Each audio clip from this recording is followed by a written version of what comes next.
किसी भी कारोबारी के लिए अपनी कंपनी को शेयर बाजार में लिस्ट कराना एक बड़ी कामयाबी होती है। बड़ी कंपनियों के लिए बाजार से पूंजी उठाकर अपना कारोबार बढ़ाना आसान होता है, लेकिन छोटी कंपनियां बाजार का किस हद तक फायदा उठा पा रही हैं, ये जानने की कोशिश की हमारे बैंकिंग एडिटर प्रदीप पंड्या ने।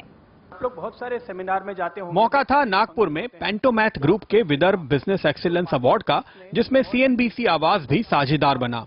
विदर्भ की उभरती हुई कंपनियों को केंद्रीय परिवहन मंत्री नितिन गडकरी ने सम्मानित किया और सेबी, बॉम्बे स्टॉक एक्सचेंज और पेंटोमैथ की टीम ने लिस्टिंग की तैयारी कर रही कंपनियों की उलझनें दूर करने की कोशिश की। कार्यक्रम में शामिल हुए सेबी के एग्जीक्यूटिव डायरेक्टर राजीव अग्रवाल का मानना था कि छोटी कंपनियों को बाजार में लाने के लिए उनका डर भगाने की जरूरत है। उनको अवेयर करना, उनको कन्विंस करना कि जो हम डिस्क्लोजर करवाना चाहते हैं वो डिस्क्लोजर उनके भी हित में है करना, क्योंकि शुरू में डिस्क्लोजर करने के मामले में सबको थोड़ा हेजिटेशन रहता है। तो उनको बोर्ड पे लेना कि नहीं, ये डिस्क्लोजर कल को उनकी वैल्यूएशन के पॉइंट ऑफ व्यू से, उनकी ट्रांसपेरेंसी के पॉइंट ऑफ व्यू से, उनकी विजिबिलिटी के पॉइंट ऑफ व्यू से भी अच्छे हैं। तो ये सब प्रोसेस एक्सचेंजेस ने फॉलो किया।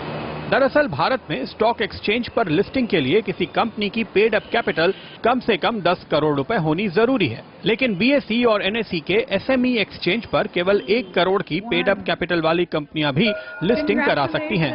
जिन कंपनियों को बैंक भी बड़ी कंपनियों के मुकाबले 2 से 3% ज्यादा रेट पर कर्ज देते हों और पूंजी जुटाने के लिए वित्तीय संस्थानों की मदद लेना जिनके लिए नामुमकिन है, ऐसी करीब 150 कंपनियों के लिए ये एसएमई एक्सचेंज एक वरदान से कम नहीं है।